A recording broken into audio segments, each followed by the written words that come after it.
आज अत्याधुनिक जुगरे दंड एक ज्वलंत उदाहरण जहाँ भगवान को अस्तित्व को जाहिर करे। दर्शक बंधु, दंड प्रकृत में दंड ही अटे।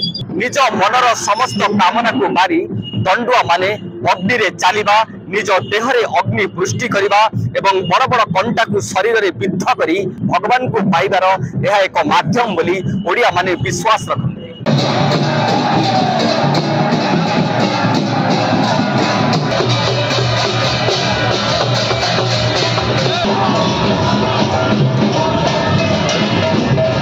दंडर एक स्वतंत्र महत्व रही। दर्शक बंधु, जेपरिकी उषुना धान गजा हेबा यह असंभव किंतु संभव हो पारि केवल और केवल महादेव पाई।